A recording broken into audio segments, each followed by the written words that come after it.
You thought the story was done? Yes, it's not.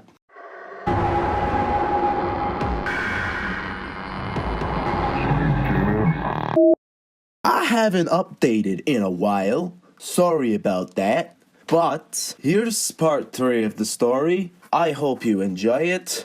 And roll the clip. In the beginning of this split off, I thought that was that. Nothing else was gonna happen. And I was gonna be fine on my own.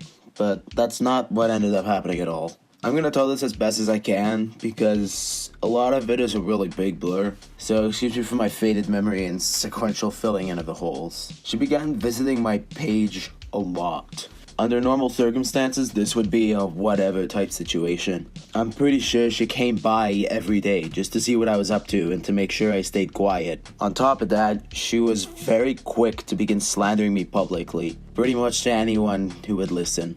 I chose to deal with this slightly differently. A couple people had contacted me after a couple of very vague posts I had made, which was as a way to get my frustration out. Of course, with her sort of stalking my page and all, she was seeing all of what I had to say anyway. She will refer to my vague posts, both from DeviantWHY and on Twitter, as a harassment, because she clearly has no fucking idea what harassment is. I had relayed everything to these individuals who had contacted me after they had expressed interest and or concern on the subject.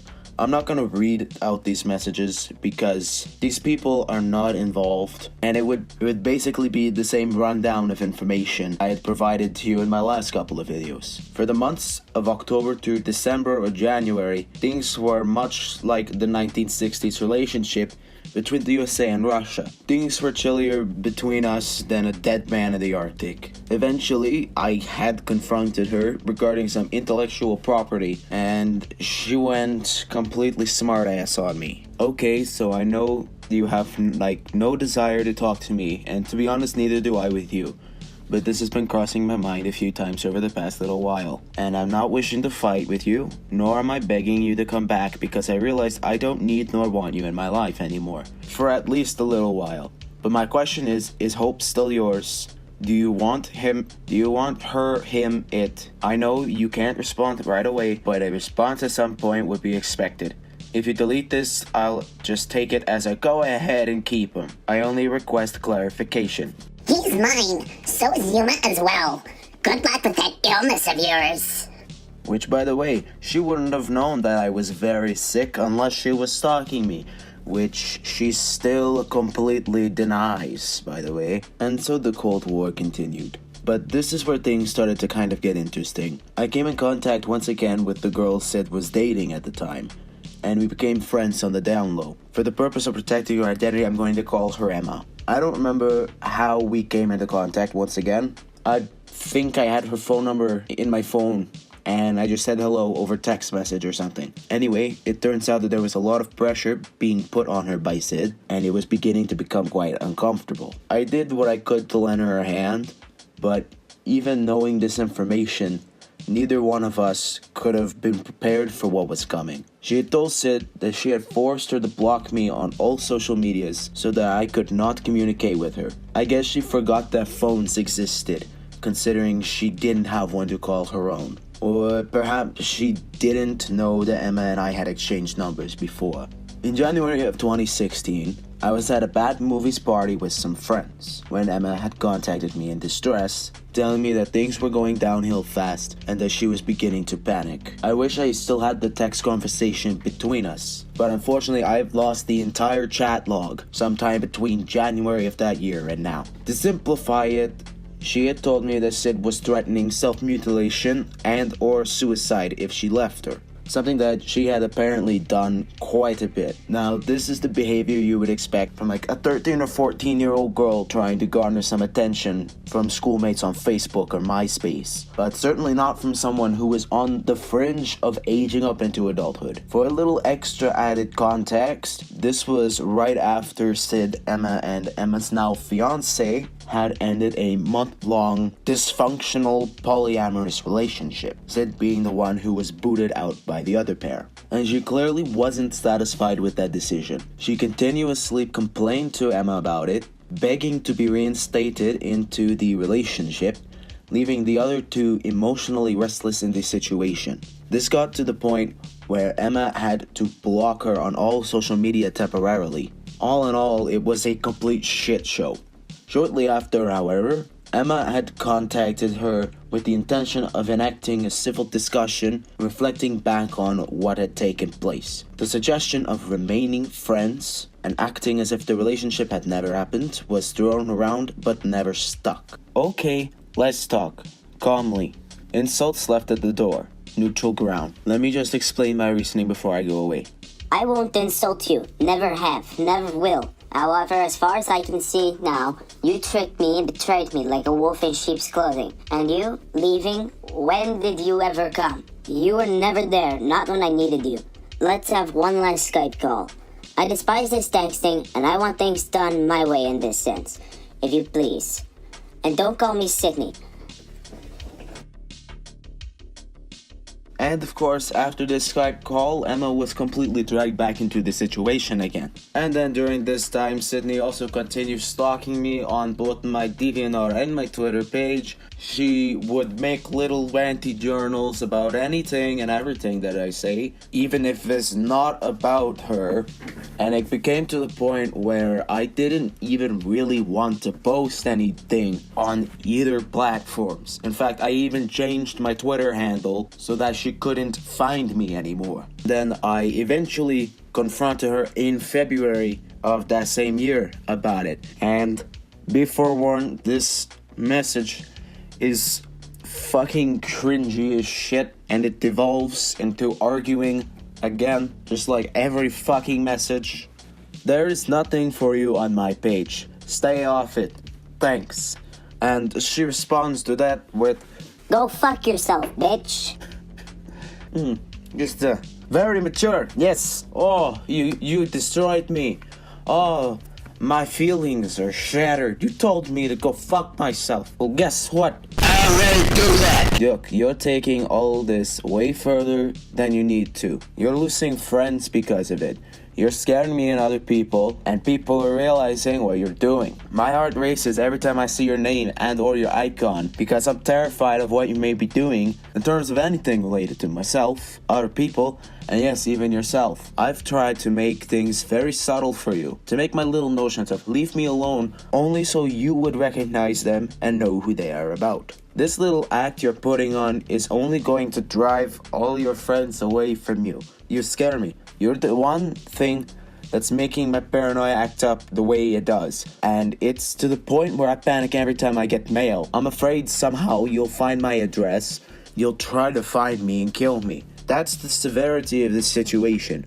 I get scared when I receive notes. I feel like I can't even post freely on my own fucking account because you will take my content the wrong way and rant about it publicly, listing my name and screen name and links to my profiles. You are crazy, not me. You've become psychotic, low-functioning sociopath, and an obsessive stalker, and I don't like it at all. I appreciate the page views, don't get me wrong, but not the everything else. I'm not saying this out of hate. I don't hate you. I'm saying this out of concern. If you don't hate me, as you put it, then why are you using my real name? I used your nickname, not your real name. How would you feel if I put Redacted name. who lives in Alberta, Calgary? You wouldn't feel too happy either. I'm giving you a little choice. Take those journals and polls down, and I'll stop looking and talking about you. Okay? Keep in mind, I don't really know if she's talking about using her real name. I've never used her full name on anything. And secondly, I have made my location public already. That's kind of become a part of my brand in a sense. That hey, I'm this stupid fucking person from Calgary who, yeah. But I digress, let's continue on with this bullshit. Seriously, this was months ago, drop it already. You really are obsessive, aren't you? I'm not even addressing you at all, so I don't really know what you're talking about there. You need to just mature up and cut this shit out before you drive everyone away. You want to live the rest of your life alone? Because it sounds like even your family isn't too happy with how you're acting and dealing with the situation. I do still have your mom's phone number, don't forget. Trust me. You don't want to live the rest of your life alone. I've been there, and that's no life worth living. Why the hell do you even care? You proved me wrong by even thinking you were good. And hey, why don't you talk to Kitty about that, Miss Relationship Expert? I want my name off the journals. Now, I'll delete mine when I'm back on my account. I still want my real name off. And I have your phone number too. What, you're going to threaten me? I'll put your number out so quickly if you even try anything with my mom's number. Got it? Her grammar's fucking shit. I'm having the hardest time reading this, by the way. So, this is gonna be a headache and a half, I see. There's a little bit more that happens in here. Here's where she threatens to tamper with my relationship with a client. Here's where she calls me a fake tranny, claims I have a drug obsession, and takes a joke that I made about a child's name a little too seriously. Here's her trying to encourage me to cut myself. Also, she calls me a slut. I don't think she knows what slut means. I even explained it to her and she never got it, nor did she ever respond to that part of the conversation. Instead, she goes for this low blow, insulting my family who she's never seen or met before. Because that's how you win an argument. At some point, Sid had another couple of friends who she was with for a brief amount of time that I just want to kind of touch on. I don't know everything about the relationship as I wasn't there to witness it, but Emma had made me aware that she had pushed them both away as well. Well, I contacted one of them, and here's what she said to me.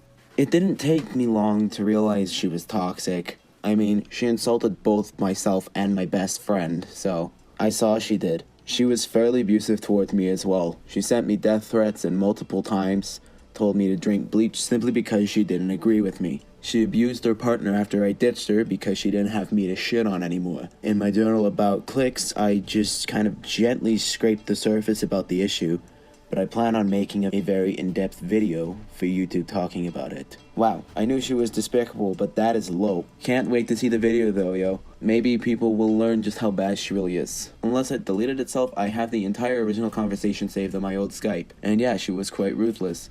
Can't say I'm too proud with how I dealt with the entire situation, but hey, at least I wasn't cussing her out in every message like she was. I also have notes saved where I simply asked her a question, or asked her to quit stalking me, because she was doing that for a bit, and she completely blew up at me both times. I'm at the point in my life where I've taken so much shit from other people, it seems to gravitate toward me. I'm not happy with my situation either. I do my best to avoid any kind of conflict, and I completely blew up at her.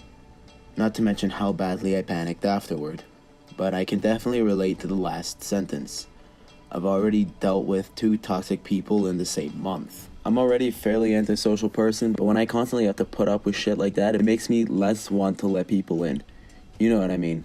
I'm not big on the drama stuff. I was just browsing her journals because in the past she's made some nasty stuff about people who she used to be friends with, including me. Hell, she made a whole series, if you don't remember, from like February or March, I believe it was, when she was killing off all her OCs and ranting ridiculous things. I only knew her for 2 months and wasn't around for the majority of that. Well, then you're lucky. She made like 6 call-out journals saying she hated me and another girl, and she hoped we died and hoped we'd kill ourselves, and all this hate-filled nonsensical bullshit. Then she deleted them to hide all the evidence. Also, back in December, I actually got the chance to do a piece for one of my favorite musicians, and when she heard about this, she threatened to force them to take part in her shitstorm as well. She seriously needs to stop what she's doing. I'm surprised she has 900 followers because honestly doesn't deserve any of them. She didn't even earn them by herself. Before she knew about the A-Hub, she only had maybe 200, made me pay 1,000 for 2 characters that were part of my comic. My fault for not creating a contract, I suppose. I'm not gonna lie, I've used it too, but before I started doing this, I already had like 1,300 people following me here. She also sent me a couple links to some chat messages, so we're going to look at those. By the way, these 2 call themselves Otherkin. This is where we're at. I'm defending fucking Otherkin because Sydney is so fucking shitty. Alright, so this is the first chat. I'm gonna refer to this person as Andrew simply for anonymity's sake. From what I understand, the context is that this person is planning on dropping out of school, and Sydney seems to display some sort of concern. I don't know how genuine that concern is, but I digress. Hello, Can you please explain what that journal is? The journal was me ranting about people who never open commissions and keep them at a high pricing because they open it so rarely. I'm shit at wording things. Like, not people who never have time to open them or something, or like have reasons behind it, but solely to keep them rare for the sake of pricing them higher for rarity if they're a popular artist. Just ignore me, I'm stupid.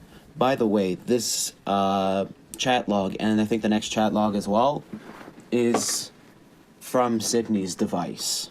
So her text is going to be the blue text. No, I'm not ignoring you. However, I'm a bit miffed at what you've been doing lately. What's all this I hear about you dropping out?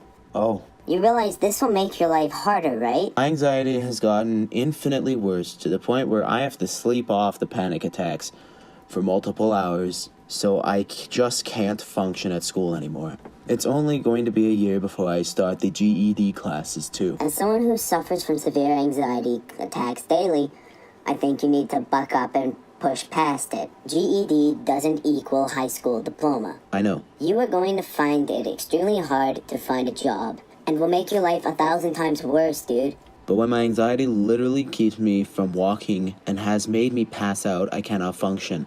I just don't care. It's my decision. Please don't try to change it. I'm worried this is going to cause you to kill yourself. No, I'd never commit suicide. You're ruining your life. If anything were to do that, it'd be the anxiety anyways. You need to listen to me. Go back to school. Please stop. I'm not going back to school. The paperwork is already filled out. I'm going to take the GED classes. You will regret dropping out. You need to graduate to get even a moderately decent job. Okay, I don't want a decent job really. I'm okay with working multiple jobs. You need one. Dude, this is serious. Okay, there are plenty of jobs in Redacted. I've been thinking about applying at a donut shop. This will make your life objectively harder. I know. I'm ready to accept those consequences. If you have anxiety, why would you make more stress for yourself? Because I'm working on getting 1 year to completely demolish the anxiety. If you've read my journals, you'd see that's what I've been talking about. That is idiotic and foolish in my opinion. Okay, that's your opinion. I respect it. Please respect mine. I cannot. That choice is going to have horrible effects on your life. You have to listen to me. I'm going to remove you if you continue. You're actually causing me more anxiety. I don't want to panic right now. Go back on your pills. Go back to school and get past this. You need to persevere through this. I know it's hard, but you must listen, please. First of all, I'm on anxiety medication. Vyvanse has been making my anxiety worse. I don't want you to ruin your life. Second of all, you know nothing of my life, and frankly, I'm not going to share all the aspects of it, so just stop. I'm trying to help you. You're making a huge mistake. Well, you're only making me panic. I'm not going to discuss this anymore. Good day. Please listen to me. Andrew, please. No, please, I'm fucking panicking. I cannot handle any stress right now. You need to cope with it. I have severe anxiety too. Generalized. I understand how it feels, but you need to get an education. Goodbye. You need to work hard so you can make your life better. Please, don't block me.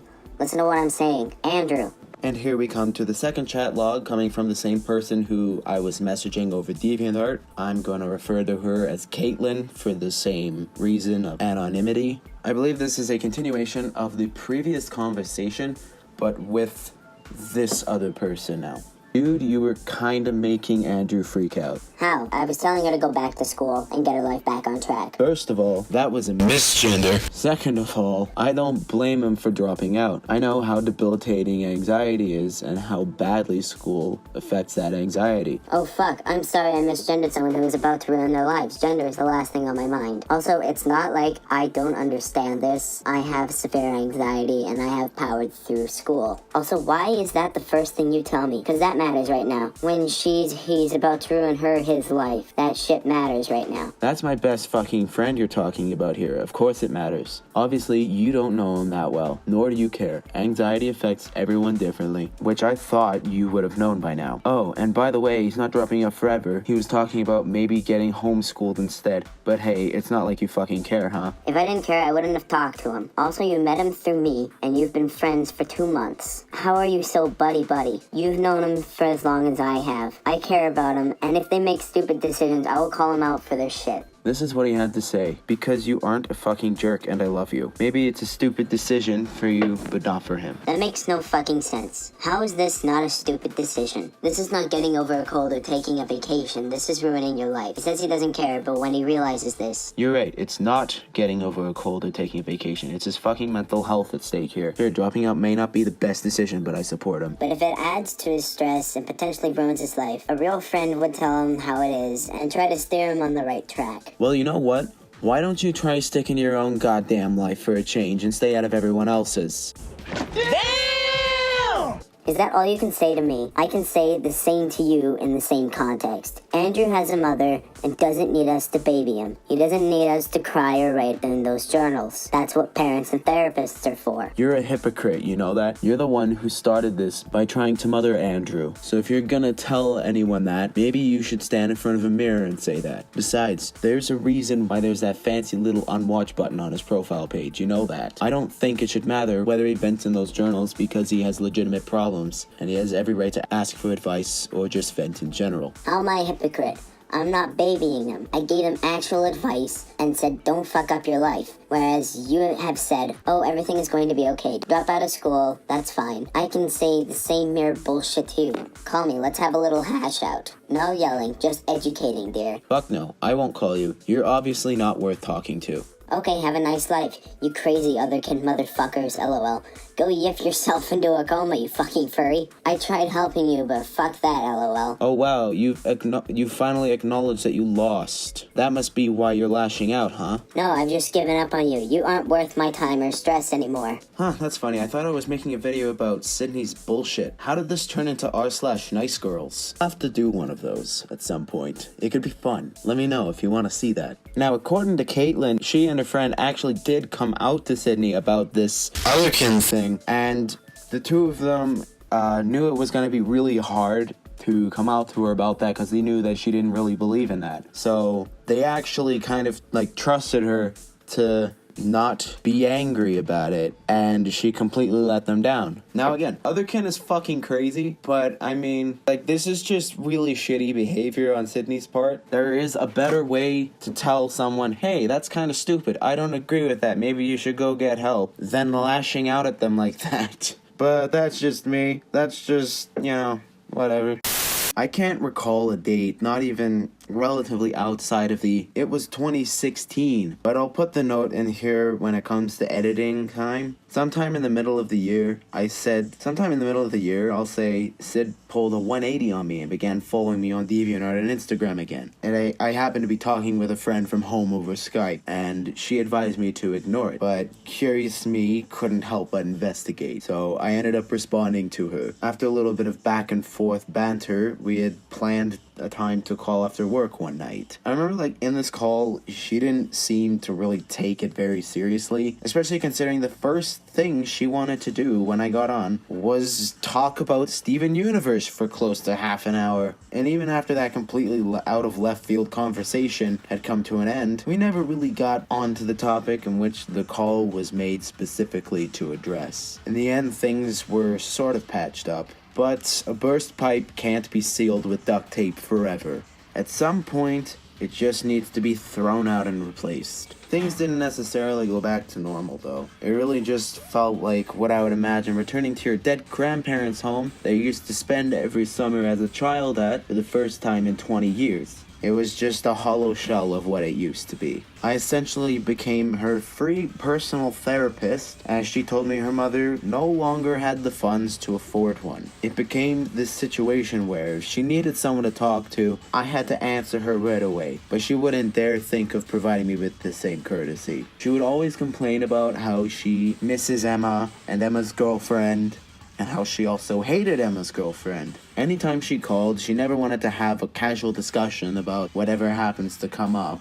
It was always about how her life sucks, or how she wants Emma back, or miscellaneous inconveniences in her life. I was the one she would call when she needed to let off steam. And once I started working the night shift at that job I was working at, she became jealous and upset that I wasn't awake to spend time with her on call. The rekindled version of this relationship didn't even last 6 months, and it started going downhill again the moment I mentioned that I was accepted into my current institution of study, which was also my first choice post-secondary institution. This continued from about May, June-ish, until late August of 2016. I was venting to a few mates while we were having some smonk, and one of them wanted to talk to her. So I put him on the line and he hammered down on her for about an hour and a half. All while the rest of us were high as shit and laughing out our asses at the whole thing because it was just so fucking ridiculous. That was the last time that we ever had a two-way civil discussion.